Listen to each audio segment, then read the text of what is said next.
This is a Film Stories original podcast. We made this.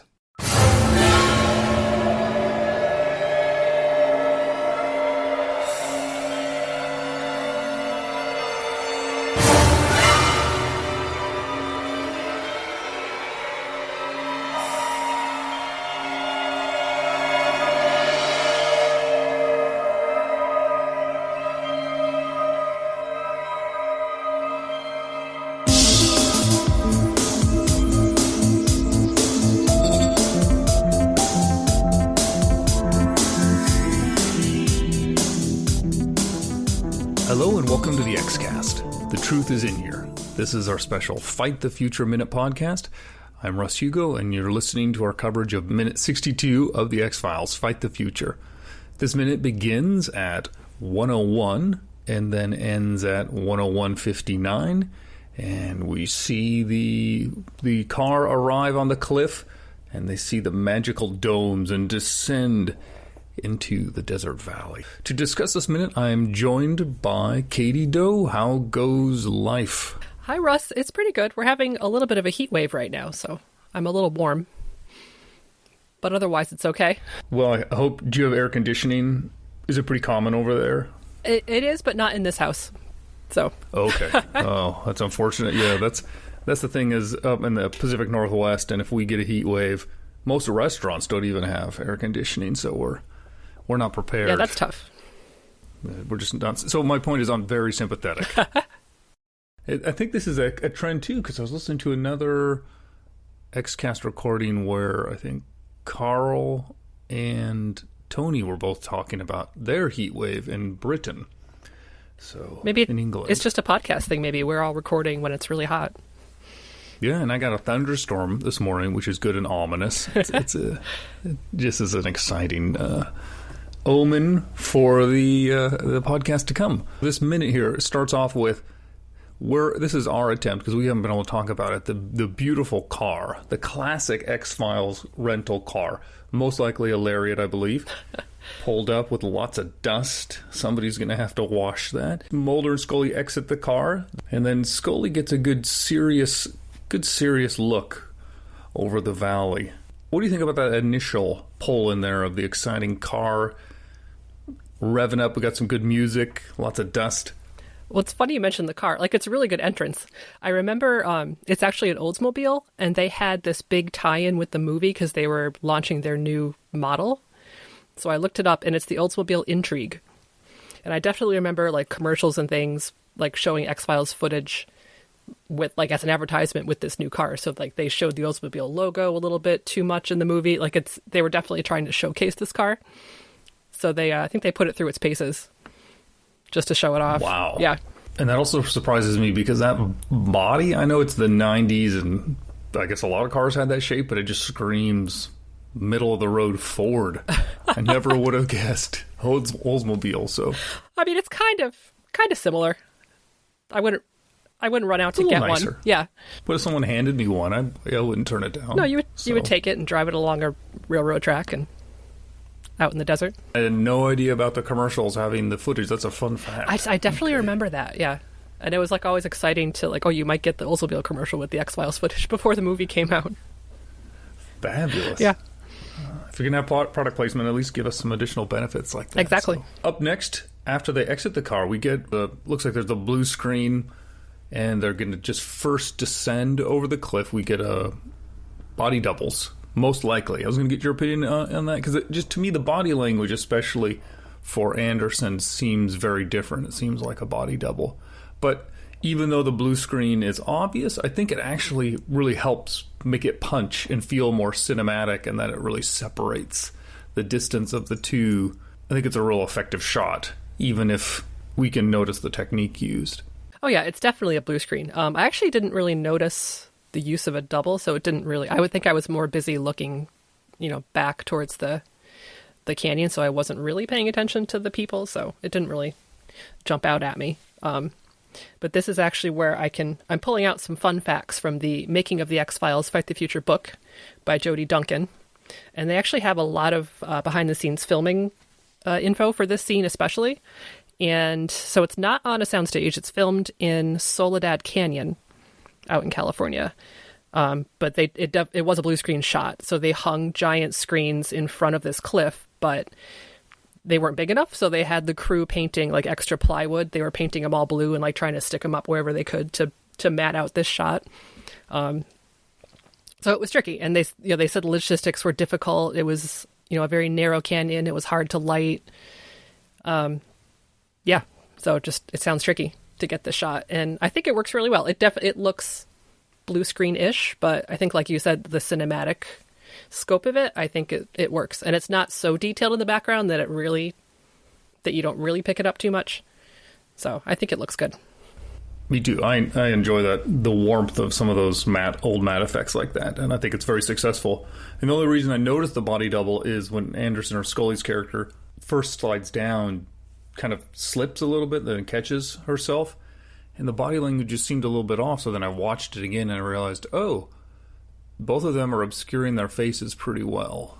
I mean, okay. Mulder's body double, you can kind of see the front or the sides of his head and the hair, but otherwise it's obscured behind limbs or other things like that. And they do a good job of making it look like they're not trying to hide the actors' faces, but the actors' faces are still obscured. So it's a very successful shot if it is with body doubles. I mean, it probably is, because like the minutes later on, we'll talk about, they definitely used doubles. So it's probably that kind of a stunt shot they would use them to. The stunt, and then B, all the logistical stuff you're talking about, just not to have them wait around. Exactly. Because they're going to be so busy. Let's just move on. To the next scene, the next shot, I guess, where it shows them actually running down the last bit of the hill, which appears to actually be the real actors, because we get enough time to where they come in close to the camera, and this is sort of where the scene ends. But I think it's a good transition. And what are your thoughts? I think it's good. So now we're transitioning. The cornfield itself is in Bakersfield, California. So we've come from the canyon and we moved towns. But I think it works. It's kind of seamless. It works really well. And yeah, the minute ends, you're not really getting anywhere yet. You're just still in the cornfield. So you're kind of just waiting to see what happens next. You mentioned the music before. I really love the music when they get out of the car and they see the dome, like the camera pans over. If like Mark Snow really is just going to town with like the big, he uses the big chorus and it adds that awe-inspiring feeling to it. Because initially you're not really sure what is going to appear over that hill, and then when they show it, it's kind of a jaw-dropping moment. We all know what it is now, but back at the time, you really didn't know what to expect. And it's like a broader scope than you would have seen in the TV show, pretty much. So they're really making use of the orchestra, the cinematography, the grand scale. And I love at the top of the hill, when they just get out of the car, there's that sort of hero shot of Mulder and Scully standing, like they're slowly coming towards the camera. Mulder's a little bit behind Scully, and they're just looking really intensely. And like I think that shot's used in a lot of promo material, and is kind of just that classic, iconic X-Files shot of the pair of them. And I think that works really well too. It does, and it just also goes to show how good they are at doing this kind of stuff, especially Anderson, because she holds that face for quite a while. And yeah, it just can't be easy to hold I'm shocked and stunned in so many different ways like that for so long, and they both do a good job there playing off each other. Just staring back into a camera and trying to emote. And I have to bring up her outfit too. The clothes are perfect. It's that Scully in the black coat with the big white collar. Like that's really all I picture her in the X-Files movie. And like she has the season 5 haircut, and it just looks, she's just so sleek and put together. And that's really my only image of Scully throughout this entire movie, is in this outfit. Yeah, and it's much more windproof than Mulder's more floppy jacket and tie, as we'll get to later. It is, yes. It comes in handy. And also Scully, whatever product she's using in her hair is also quite a bit considerable wind resistance. And I'm impressed. Yeah, probably a good mousse or a good pomade or something like that, yeah. Or I do agree, too, about Mark Snow's score here. This is, I think, where the cinematic adjustments made really kind of sell. You got the high-energy tale of the car chase as the scene begins, and then it gets into the more traditional John Williams-esque, almost Spielbergian reveal shot, the combo there, and it does work well. It complements it and gives that big drop to the viewer. It's nice. Yeah, especially the use of the vocals, too. I love when he brings in a chorus or something like that into the score. And like with the added orchestra, it just sounds really grand. Can't argue at all. Is there anything else you want to add to minute 62? I don't think so. I think it's just this is kind of starting off one of the kind of the main pieces of the entire movie. Like this is, I think, the scene people have in their heads a lot when they think of this movie. This is such an important part, and it's so grandiose, and it's just really exciting to see it start off this way. The only thing I was going to mention is I always forget in the Matt scene, I have not noticed until this time because I'm so busy looking at the domes that there is the train next to the domes in the Matt painting. Because later when they're out down on the cornfield, the train is not really shown or anything, and so the connection between the two wasn't visually obvious the first time. I mean, you figure, okay, the train's going to the domes, but I never actually made the visual connection because it's kind of dim in the lights, and you don't get a lot of time to look at it. But rewatching it this time where you have to kind of focus for details.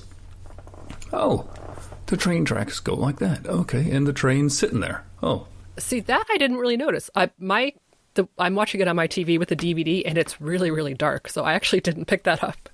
So I'll have to go back and look closer.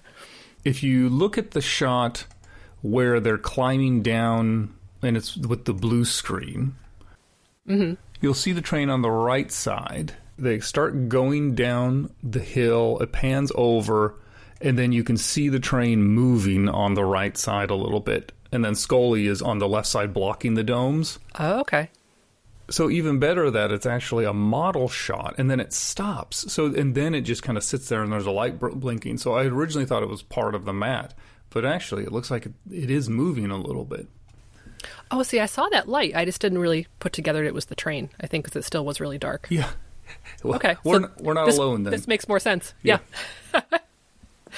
Terrific. Well, that wraps up magical minute 62. And until our next minute, remember as always, trust no one. Elsewhere on We Made This. The Movie Palace. Anyway, I mean, what kind of aspects of his films do you really enjoy? Because obviously we're speaking now, decades after the fact. But, the great thing is many of his films do continue to kind of resonate and stand up tremendously well today. So, yeah, what is it you like about Hitchcock? Jeez, there's so much I like about him. Yeah. Where do I start? He's just, I think I was actually having this discussion with my mom the other day because, as I said, she's the only one who ever really wants to watch these films with me.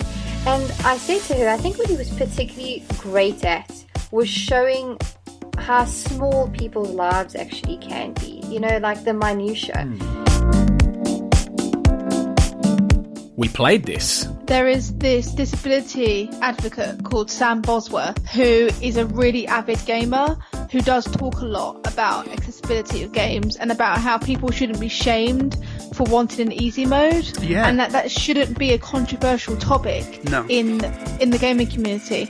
And also how, I can't remember what the game was, but there was this, I think it was a PS2 game, was it? I can't remember. It wasn't PS2, it was PS4. But basically you had to use pedals for this driving game, and he can't do that. So they had to basically find a way to alter the game themselves. Yeah. The developers didn't think about that. The time is now. A Millennium podcast. Rating has been for this episode, and if not, would you like to hazard a guess? I gotta admit, Kurt, that I am kind of cheating because I have the page open.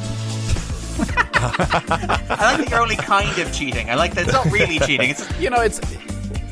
Well, it wasn't intentional cheating, but now that you ask, my guess is it's probably like an 8.9 is my guess. Yeah, would you guess around 440 people voted? Yeah, probably around there. Yeah. I tell you what, you're bang on.